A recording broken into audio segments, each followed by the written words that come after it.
Jacob partit de Beer-Shéba et s'en alla à Haran. Il atteignit un endroit où il passa la nuit, car le soleil était couché. Il prit l'une des pierres de l'endroit, il la plaça sous sa tête, et il se coucha à cet endroit. Il eut un rêve. Voici qu'une échelle était dressée sur la terre, et son sommet touchait au ciel, et les anges de Dieu y montaient et y descendaient. Or l'Éternel se tenait au-dessus d'elle, il dit, « Je suis l'Éternel, le Dieu d'Abraham, ton père, et le Dieu d'Isaac. La terre sur laquelle tu es couché, je te la donnerai à toi et à ta descendance. Ta descendance sera innombrable comme la poussière de la terre, tu t'étendras à l'ouest et à l'est, au nord et au sud. Toutes les familles de la terre seront bénies en toi et en ta descendance. Voici, je suis moi-même avec toi, je te garderai partout où tu iras et je te ramènerai dans ce territoire, car je ne t'abandonnerai pas, avant d'avoir accompli ce que je te dis. » Jacob s'éveilla de son sommeil et dit, « Certainement, l'Éternel est présent dans cet endroit, et moi, je ne le savais pas. » Il eut de la crainte et dit, « Que cet endroit est redoutable. Ce n'est rien moins que la maison de Dieu, c'est la porte des cieux. » Jacob se leva de bon matin, il prit la pierre qu'il avait placée sous sa tête, il l'érigea en stèle et versa de l'huile sur son sommet. Il donna le nom de Béthel à cet endroit, mais la ville avait d'abord porté le nom de Luz. Jacob fit un vœu en disant, « Si Dieu est avec moi et me garde sur la route où je vais, s'il me donne du pain à manger et des habits pour me vêtir, et si je retourne en paix à la maison de mon père, alors l'Éternel sera mon Dieu. Cette pierre que j'ai érigée en stèle, sera la maison de Dieu. Je te donnerai la dîme de tout ce que tu me donneras. » Jacob se remit en marche et s'en alla au pays des fils de l'Orient. Il aperçut un puits dans la campagne et tout à côté 3 troupeaux de petits bétail étaient campés, car c'était à ce puits qu'on abreuvait les troupeaux. Or la pierre qui bouchait l'ouverture du puits était grande. Tous les troupeaux se rassemblaient là, on roulait la pierre de l'ouverture du puits, on abreuvait le petit bétail et l'on remettait la pierre à sa place sur l'ouverture du puits. Jacob dit aux bergers, « Mes frères, d'où êtes-vous » Ils répondirent, « Nous sommes de Haran. » Il leur dit, « Connaissez-vous Laban, fils de Nahor » Ils répondirent, « Oui, nous le connaissons. » Il leur dit, « Comment va-t-il » Ils répondirent, « Bien. Voici sa fille Rachel qui arrive avec le petit bétail. » Il dit, « Voici qu'il fait encore grand jour, il n'est pas temps de rassembler le troupeau, abreuvez le petit bétail, puis allez et faites-le paître. » Ils répondirent, « Nous ne le pouvons pas, tant que tous les troupeaux n'ont pas été rassemblés, c'est alors qu'on roule la pierre de l'ouverture du puits et qu'on abreuve le petit bétail. » Il leur parlait encore lorsque survint Rachel avec le petit bétail de son père, car elle était bergère. Lorsque Jacob vit Rachel, fille de Laban, frère de sa mère, et le petit bétail de Laban, il s'approcha, roula la pierre de l'ouverture du puits et abreuva le petit bétail de Laban. Puis Jacob donna un baiser à Rachel, et se mit à sangloter. Jacob déclara à Rachel qu'il était parent de son père, qu'il était fils de Rebecca. Elle courut l'annoncer à son père.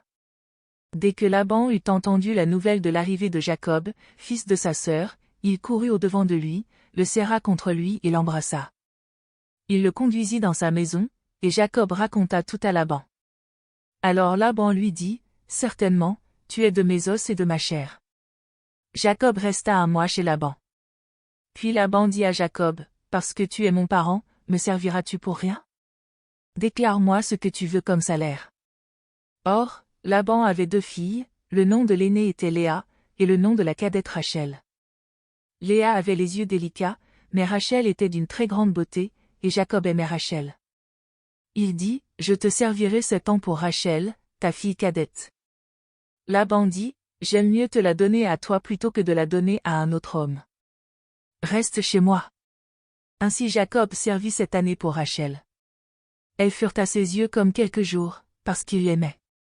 Ensuite Jacob dit à Laban, « Donne-moi ma femme, car mon temps de service est accompli, et je veux aller vers elle. » Laban réunit tous les gens de l'endroit et fit un festin. Le soir, il prit sa fille Léa et l'amena vers Jacob, qui alla vers elle. Laban donna sa servante Zilpa pour servante à sa fille Léa. Le matin venu, Jacob vit que c'était Léa. Alors il dit à Laban, « Qu'est-ce que tu m'as fait? N'est-ce pas pour Rachel que j'ai servi chez toi? Pourquoi m'as-tu trompé? » Laban dit, « Cela ne se fait pas chez nous de donner la cadette avant l'aînée. Achève la semaine avec celle-ci, et nous te donnerons aussi l'autre pour le service que tu feras encore chez moi pendant 7 autres années. Jacob fit ainsi et acheva la semaine avec Léa, puis Laban lui donna pour femme sa fille Rachel. Laban donna sa servante Bila pour servante à sa fille Rachel. Jacob alla aussi vers Rachel, qu'il aimait plus que Léa, et il servit encore chez Laban pendant 7 autres années. L'Éternel vit que Léa n'était pas aimée, et il la rendit féconde, tandis que Rachel était stérile. Léa devint enceinte. Elle accoucha d'un fils, à qui elle donna le nom de Ruben, car, dit-elle, l'Éternel a vu mon humiliation, et maintenant mon mari m'aimera. Elle devint encore enceinte et accoucha d'un fils. Elle dit, l'Éternel a entendu que je n'étais pas aimée, et m'a aussi donné celui-ci. Elle lui donna le nom de Siméon. Elle devint encore enceinte et accoucha d'un fils. Elle dit, cette fois enfin, mon mari s'attachera à moi, car je lui ai enfanté 3 fils. C'est pourquoi on lui donna le nom de Lévi. Elle devint encore enceinte et accoucha d'un fils. Elle dit, cette fois, je célébrerai l'Éternel. C'est pourquoi elle l'appela du nom de Juda. Elle cessa alors d'enfanter. Lorsque Rachel vit qu'elle ne donnait pas d'enfant à Jacob, elle fut jalouse de sa sœur. Rachel dit à Jacob, donne-moi des filles, sinon je vais mourir. La colère de Jacob s'enflamma contre Rachel, et il dit, suis-je donc à la place de Dieu qui t'empêche d'être féconde? Elle dit, voici ma servante Bila, va vers elle, qu'elle accouche sur mes genoux, et que par elle j'ai aussi des filles. Elle lui donna pour femme sa servante Bila, Jacob alla vers elle et Bila devint enceinte et enfanta un fils à Jacob. Rachel dit, Dieu m'a rendu justice, il a aussi entendu ma voix et m'a donné un fils. C'est pourquoi elle lui donna le nom de Dan.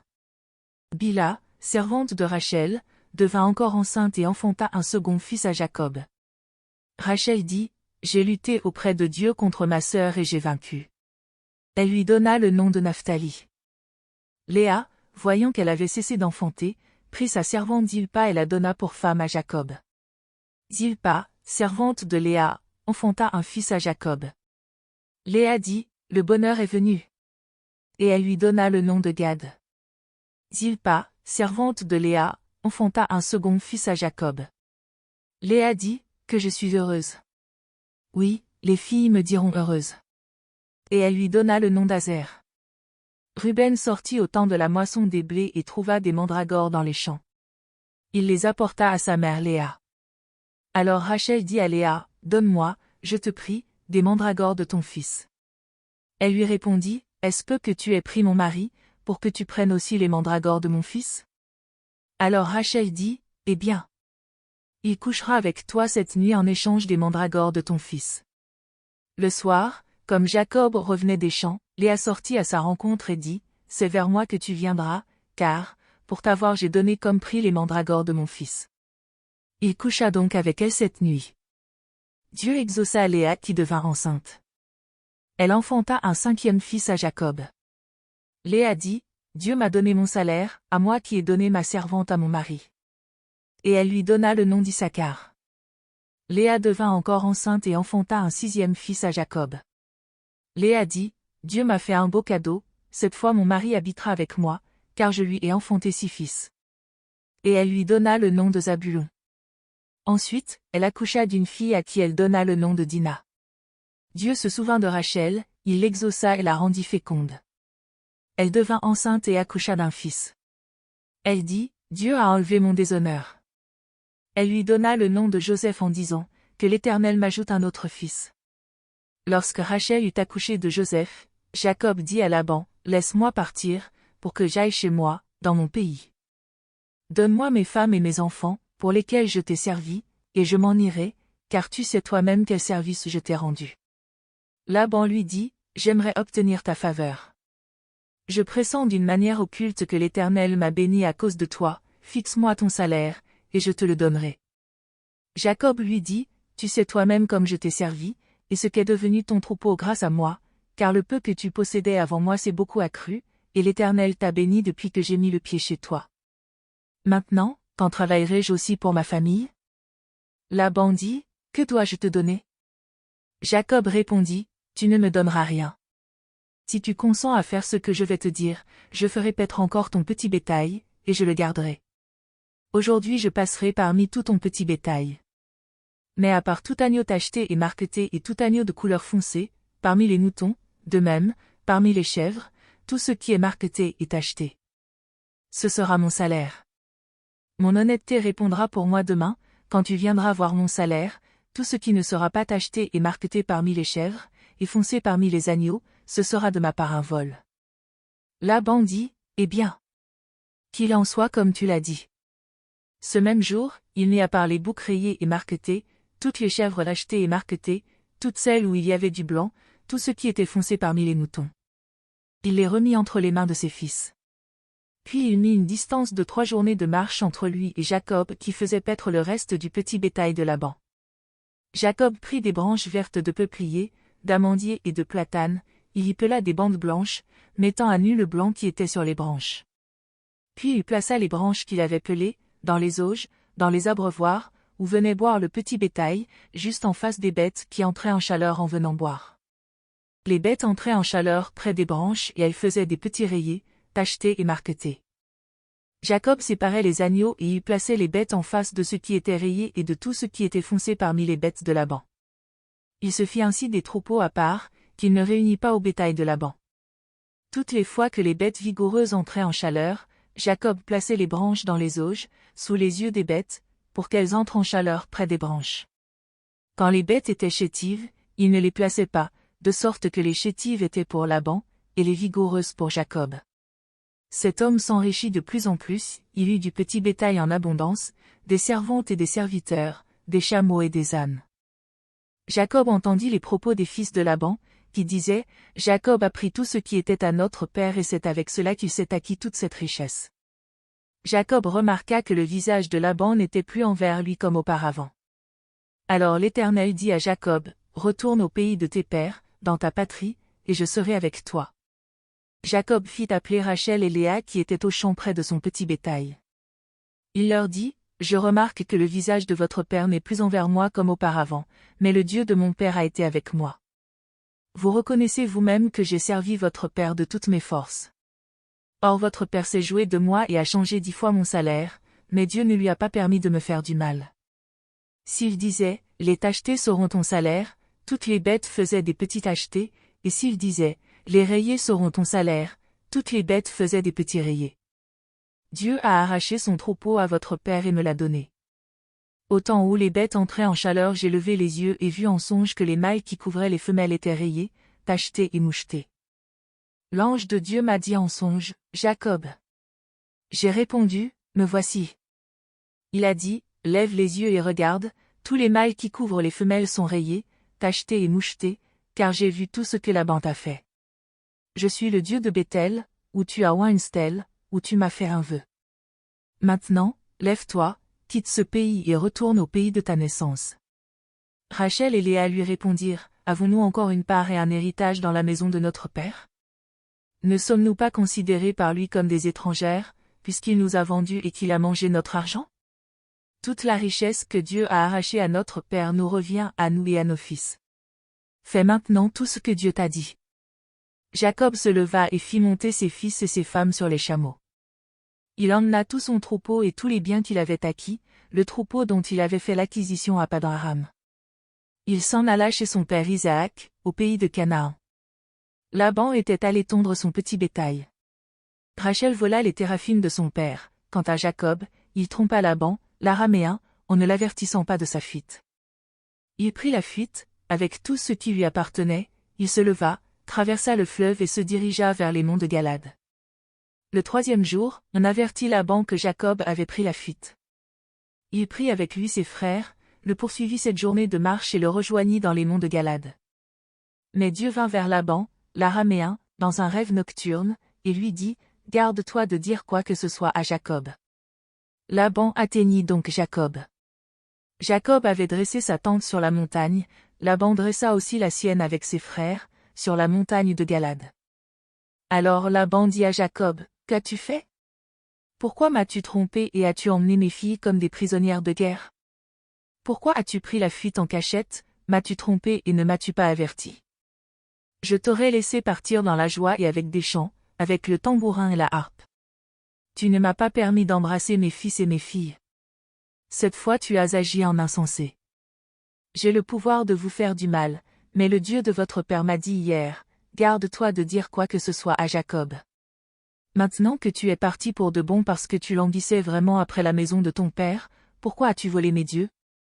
Jacob répondit à Laban, j'avais de la crainte à la pensée que tu me déroberais peut-être tes filles. Mais celui auprès duquel tu trouveras tes dieux y laissera la vie. En présence de nos frères, examine ce qui t'appartient chez moi et prends-le. Jacob n'avait pas connaissance que Rachel les avait volés. Laban entra dans la tente de Jacob, dans la tente de Léa, dans la tente des deux servantes, et il ne trouva rien. Il sortit de la tente de Léa et entra dans la tente de Rachel. Rachel avait pris les téraphim, les avait mis sous le bâtiment du chameau et s'était assise dessus. Laban fouilla toute la tente et ne trouva rien. Elle dit à son père, que mon Seigneur ne s'irrite pas, si je ne puis me lever devant toi, car j'ai ce qui est habituel aux femmes. Il chercha et ne trouva pas les téraphim. La colère de Jacob s'enflamma, et il chercha querelle à Laban. Il prit la parole et dit, quel est mon crime, quel est mon péché, que tu me poursuives avec tant d'ardeur? Quand tu as fouillé toutes mes affaires, qu'as-tu trouvé de toutes les affaires de ta maison? Montre-le-moi ici devant mes frères et tes frères, et qu'ils servent d'arbitre entre nous deux. Voilà 20 ans que j'ai passé chez toi, tes brebis et tes chèvres n'ont pas avorté, et je n'ai pas mangé les béliers de ton troupeau. Je ne t'ai pas rapporté de bêtes déchirées, c'est moi qui en étais responsable. Tu me réclamais la valeur de ce qu'on me volait de jour et de ce qu'on me volait de nuit. J'étais là, dévoré par la chaleur pendant le jour et par le froid pendant la nuit, et le sommeil fuyait de mes yeux. Cela me fait 20 ans passés dans ta maison, je t'ai servi 14 ans pour tes 2 filles, et 6 ans pour ton petit bétail, et tu as changé 10 fois mon salaire. Si le Dieu de mon père, le Dieu d'Abraham, la terreur d'Isaac, n'avait été pour moi, tu m'aurais maintenant laissé partir les mains vides. Dieu a vu mon humiliation et la peine de mes mains, et hier il a prononcé son arbitrage. Laban répliqua et dit à Jacob, ces filles sont mes filles, ces fils sont mes fils, ce troupeau est mon troupeau, et tout ce que tu vois est à moi. Et que puis-je faire aujourd'hui pour mes filles, ou pour leurs fils qu'elles ont mis au monde? Maintenant viens, concluons toi et moi une alliance, et qu'il y ait un témoin entre toi et moi. Jacob prit une pierre et l'érigea en stèle. Jacob dit à ses frères, ramassez des pierres. Ils prirent des pierres et firent un monceau, et ils mangèrent là sur le monceau de pierres. Laban l'appela Yegar-Sahadutha, et Jacob l'appela Galé. Laban dit, ce monceau est aujourd'hui témoin entre toi et moi. C'est pourquoi on lui a donné le nom de Galé. On l'appelle aussi Mitzpah parce que Laban avait dit, que l'Éternel veille sur toi et sur moi, quand nous nous serons l'un et l'autre perdus de vue. Si tu maltraites mes filles et si tu prends encore d'autres femmes, nous n'aurons point affaire à un homme, prends garde, c'est Dieu qui sera témoin entre toi et moi. Laban dit à Jacob, voici ce monceau, et voici cette stèle que j'ai posée entre toi et moi. Ce monceau est témoin et cette stèle est témoin que je ne dépasserai pas ce monceau dans ta direction, et que tu ne dépasseras pas ce monceau et cette stèle dans ma direction pour faire du mal. Que le Dieu d'Abraham et de Nahor, que le Dieu de leur père soit juge entre nous. Jacob prêta serment par la terreur d'Isaac, son père. Jacob offrit un sacrifice sur la montagne et invita ses frères à manger un repas, ils mangèrent donc ce repas et passèrent la nuit sur la montagne. Laban se leva de bon matin, embrassa ses fils et ses filles, et les bénit. Ensuite Laban partit pour retourner chez lui. Jacob poursuivit son chemin, et des anges de Dieu le rejoignirent. En les voyant, Jacob dit, c'est le camp de Dieu. Et il donna à cet endroit le nom de Mahanaïm.